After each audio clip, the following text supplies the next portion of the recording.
What's up, y'all? It's your girl Toya Teller, and I'm back with another review. This is the review of Kandi and the Gang. I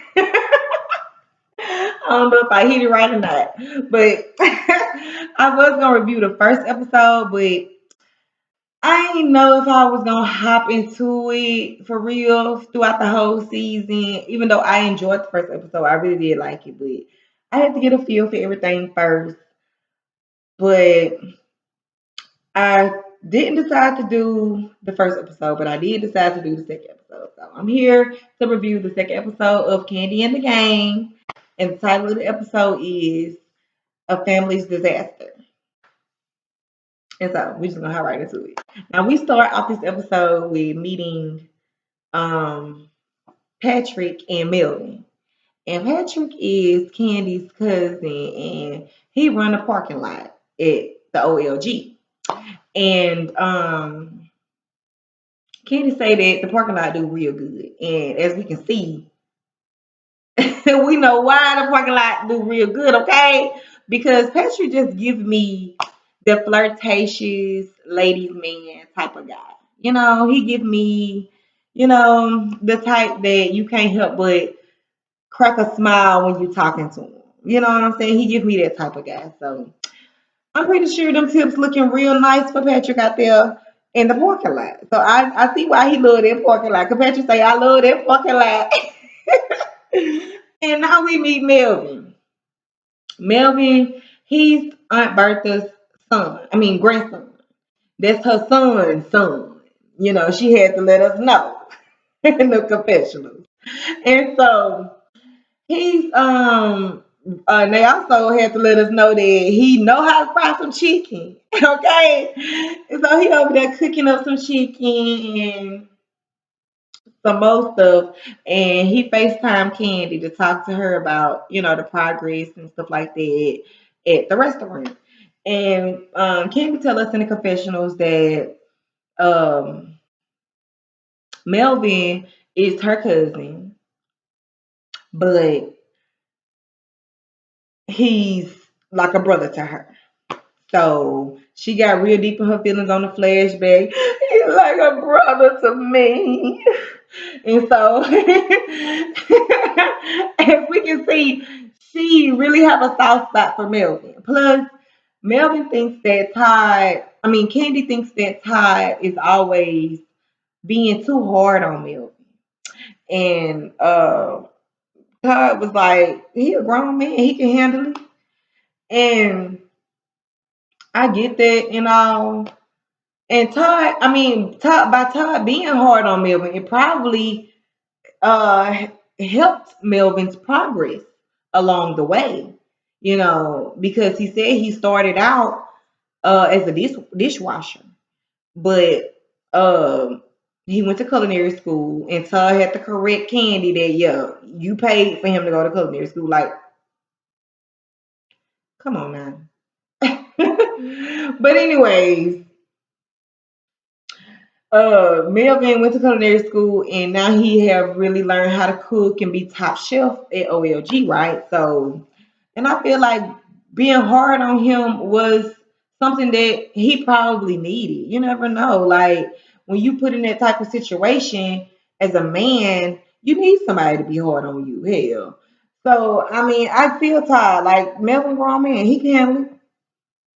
But anyways, and so um Melvin and Patrick, they both seem like really nice guys to work with and to, grow up around. So Patrick, he wants to become the next Candy of the family. He want to be able to take care of the family and all that there.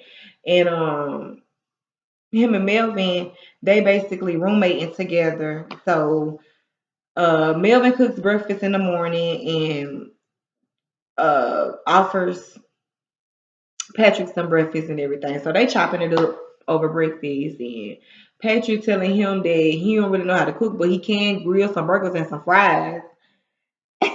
And they'll be like, bruh, you do not grill fries. Like clearly you don't know what you're doing in the kitchen like bad. You need to let your girlfriend handle that. because Patrick is dating a girl named Safari, and she do lip injections, some old stuff, and she's a very pretty girl. They show pictures of her, and he said that he had to basically hang his player card up whenever he met Safari. So we're gonna see how that go. I guess they're gonna show us more of that in later on in the season. But um now we go over to Dominique and Brandon. They're on a date because clearly they're trying to date each other. Dominique is, I mean, what's his name? Brandon is Dominique's manager. So she don't really know how that's gonna work. So he's asking her like, "What you think about that?" Like with me dating my employee or whatever. And so Dominique, like, I'm trying to keep it cute, basically. Like, really, that's really a techie look, but you can't help who you like. So she's smiling and blushing about the way that he looking at her. So she started telling him like, I can't handle the way you looking at me. Like, oh my gosh, like. And Brandon, he handsome or whatever. He give me um, what's his name? What's his name? Wood Harris. Wood Harris, the actress, I'm sorry, the actor, Wood Harris that played on Paid in Full. He played as the cast member named Ace Boogie. Matter of fact, I kind of got on one of his a cap like Ace Boogie. Come to think of it. But anyway, he kind of give me he favor him. But anyways, he's a good looking fella or whatnot. But dang, I mean, he ain't all that to be falling out behind every time he look at you. But anyways, and they have a cute little date, and he tried to kiss her at the end of the date. Y'all, why he try to do that? Dominique was like, mm-mm. Where you think you going with them lips? Not right here. You ain't gonna put them right there. And so she basically swerved him real quick and told him that she don't kiss on the first date. Like that is so tacky. Like no, I'm not that girl. And I'm glad that she did. Like I understand that even if you into a guy, that's cool and all. If even if you want to kiss him, even if you daydreaming at them lips, you know what I'm saying. But at the same time, make him work for it. Make him work for it. Like she said, her kisses are a prize. Make him work for it. And that's just how I'm coming. But anyways, so now we go over to OLG. And this is Brian's first day back. And Brian is the ex bartender of the restaurant. And everybody loves Brian. I love Brian. I think he's one of my favorites so far. And so Brian shows up to the restaurant. This is his first day back, and he happy to see Chandrika. Chandrika is the hostess at the OLG, and a lot of people don't really like her. She have bad reviews being left on the restaurant, and a lot of people say that she have an attitude, which she does. She does have an attitude, and I just feel like Chandrika is probably the type of person that's still trying to get to know herself.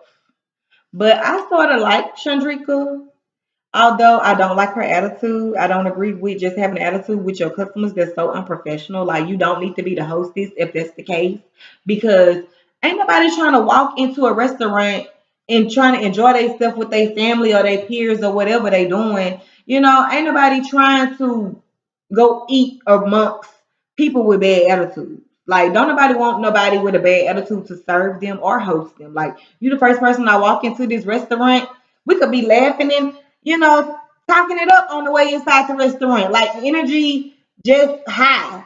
And then as soon as we get in there, you welcome to OLG.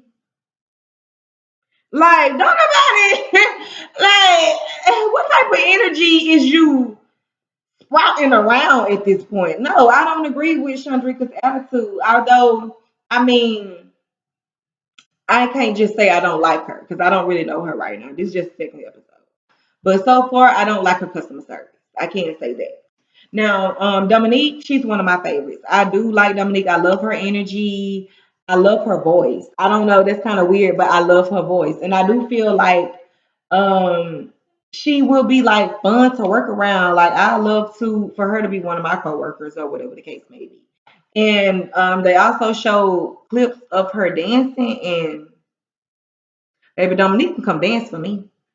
I got my ones ready. I'm gonna pull them out my purse now. But yeah, I love the way she dance too. So yeah, I feel like Dominique, she cool. I like her. And so now Brian, this is his first day back. And so he goes back to find the manager to find out what he need to be, what's his position, or what the case may be. So he run into Phillip, of course. And so now Phillip is the new manager, y'all. And Phillip basically he takes his job over the top, in my opinion.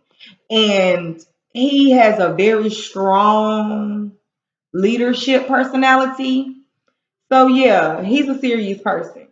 So he ran into Philip, and Philip told him that he's gonna be working downstairs. And so Brian told him that usually he works upstairs and downstairs. And Philip told him, "Well, I'm gonna tell you what you're gonna do. You're not gonna tell me what you're gonna do, basically." And Chandrika, she's standing back like, "Yep, he's gonna tell you because hey, she already got her piece of the cake from Philip on the first episode. Like she done already seen how he coming. So it seemed like to me these days Chandrika trying to warn everybody else that Philip he'll send you home. Philip he'll terminate you. Philip he ain't nothing to be played with out here at OLG if you trying to keep your job, basically. In which, in my opinion, I don't really care for management uh in the attitude of Philip. I don't like those type of managers, basically. Not saying I don't like structure, not saying I don't like to come to work and do what I got to do because I do, basically. I mean, I'm there to work, but I don't like. Um, I just don't like Phillips the way he come off. He come off too. I don't really know how to explain it, but it just seems like he's really, really. His personality is really, really too serious to the point where he finds a negative in every little thing. And I can care less for that. You know, like every time I see Philip on here, he look dry and exhausted with his employees. And he just have no type of personality about himself to the point where it's draining. To look at Philip is draining to work around people like that. And I'm not here for it. But anyway, so Brian caught on to the fact that hey, Philip, he ain't here for laughs and giggles. Okay? Because Brian tripped me out when he said, what in the funeral home going on here? And we seen it at OLG made out with the flowers. And I'm just like, Lord have mercy. Brian, I swear I would love to work around Brian. He would keep me laughing all day. And so Philip told him, focus, Brian, focus. And he said, he said, well, basically, he told Philip that look, it's new corporate down here. You're gonna be working down here, so all I need you to do is keep this in line, keep this in structure, and all of this here. And they chopped it up, but Philip he ain't really feeling Brian like that. He gonna talk about in the confessionals, and that he got word that Brian don't really that Brian basically want to do what he want to do, or whatever the case may be. Philip, go on somewhere. Like, why is you? Trying to treat these folks like they in military position or something. Like, calm down a little bit. Like, it's okay to lighten up, especially around a dining area. Like, why not lighten up a little bit? And I honestly feel like because on the scene with Philip when we met him and his boyfriend, I'm gonna get to that. He explained to us that he lost his mom last year, and of course he might have always held a leadership personality or a strong personality or whatever the case. But I do feel like Philip probably wasn't always that way. He wasn't always that way. Like he may have been always show leadership and always had a strong voice or whatever the case. But he I feel like something changed when his mom passed because when he told us that his mom just passed last year, it's only been a year. So clearly Philip is still in a heavy grieving stage. Like he's probably just now processing the fact that he really don't have his mom here anymore. Like, and when you're in that processing stage, it's really heavy. The grief is the heaviest in that processing stage. And Philip may be in that heavy grief stage to where, he don't really care to smile unless he's around his boyfriend, Felipe. Because I mean he cracked a big old smile in their bathroom and it was cute, pearly white teeth. I was here for it. But I feel like when he's in public, he probably it's hard to him for him to cope with grief. And he probably don't even realize it as as an individual himself. But I'm just coming from the outside looking in.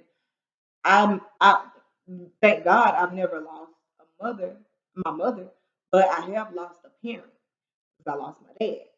So I do know how the grieving process is. I can speak on that behalf. So I do feel like Philip is in a grieving process because he does look down a lot. Not only do he come off as an asshole, he come off as someone with a lot on his mind. The way you know. But anyway, so back to the story. Um, what we was. So now we see Philip and his boyfriend. And Philip is introducing us to his boyfriend.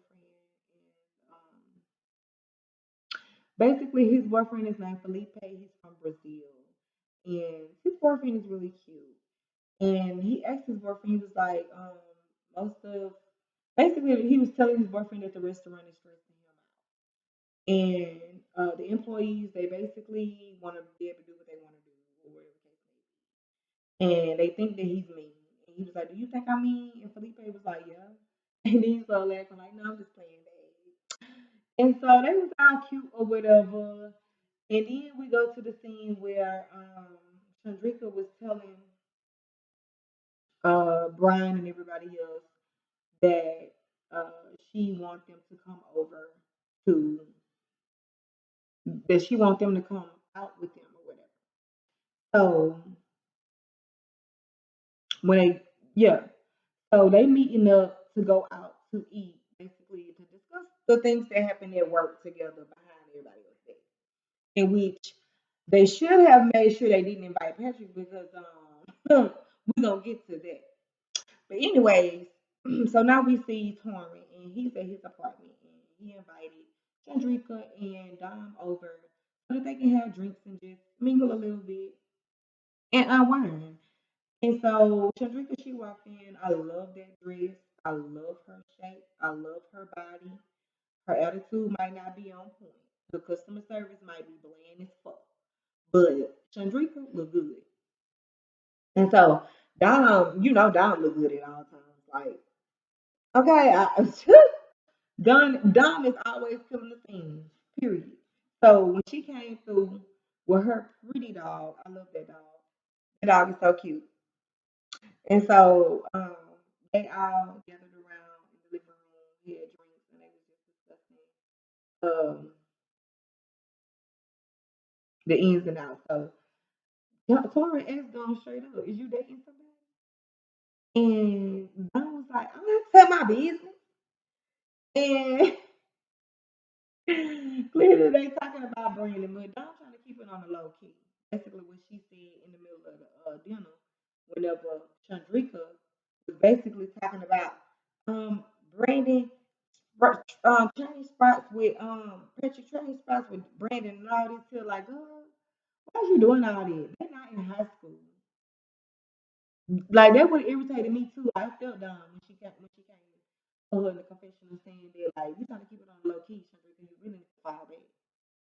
Cause for real though, like, girl, mind your own business. This ain't even your business right here. Anyways, and so over there at the yeah, touring, he's talking about how he's trying to become the event planner again and make all the money for them like he was doing at first and all that stuff. So Drika, she was like, she mentioned that basically all of them that had sex with a coworker, pretty much.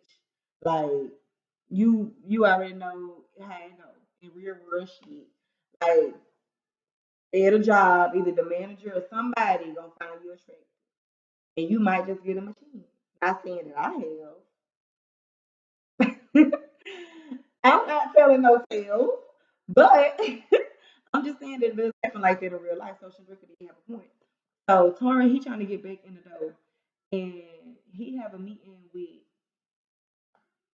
Don Juan about it later on.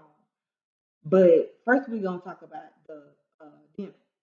So while all of them met up at the dinner, and Patrick was telling them about his girlfriend Safari, gonna call that girl a cougar when she just hit 30 years old and he 28. Boy, you right behind her. What make you think that you ain't no cougar? If she's a cougar, you a cougar. Let's get that right. Like unless you just used to mingling with little girls or something like, I ain't talking about underage girls, but just younger girls, 18, 19, 20. I mean, maybe he's that type of guy that's used to mingling with, you know, freshly adults in order to call her a cougar because that just really uh, came off as ignorant. But anyway, um, they all talking at the table, and Chandrika say that she used to date Patrick, but he basically wasn't on her level, so she had to let that go. She found somebody that was on her level, and now she got a ring. And we seen pictures of her boyfriend June and all that stuff. And so um now we see yeah, Brandon he walked through the door. And Brian, he talking about, hey Brandon. And so Brian, he just seemed like a fun time. He just seemed like a fun time. And come to find out, him and Torrin tried to mess around, but Brian say that Torrin ain't that Wayne is way too big. He wasn't going. He was like, you better keep that over there, okay? But they tugged and pulled a little bit, so but ain't that really go down. And Torrin talking about Brian, he's like a brother to me, like I mean like a friend to me, like a brother. And I'm like, brothers don't do that.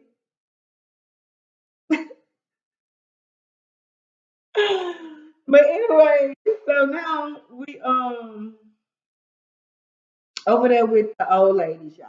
I can't believe I shit. I should have hurried up because I'm already in 23 minutes into this, and I'm trying not to reach that 30-minute mark. But anyway, so now we go into here with the old ladies, y'all. Kandi is trying to basically get everybody to come back together. So she called her cousin Winnie, and all them finna go over there with Nora, Bertha, and her mama Joyce. And they all finna sit down and talk with cousin Kim because they're trying to get Kim back in the restaurant, right? And so, but Kim fell out with Mama Joyce because she said Mama Joyce cussed her out. Mama Joyce said she didn't cuss her out. She was just cussing, but she didn't cuss her out. And so when we get over there, Kim, she's telling her side of the story, and then she's trying to find her receipts, y'all. She's talking like, I know what you said. And I'm like, why you ain't already had it ready, Kim? Like, come on now, cousin Kim. You should have had that ready because you already knew what about to sit back and wait on you to find something on Facebook. And so, Mama Joy, she cut her off real quick, and she was like, I didn't. All I said was She said what she said. And Kim was like, what she said was, this my mother restaurant and this my mother kitchen and all this here. And Mama just said, I didn't say that was my kitchen. I never said that was my effing restaurant. I don't even include that as my restaurant. And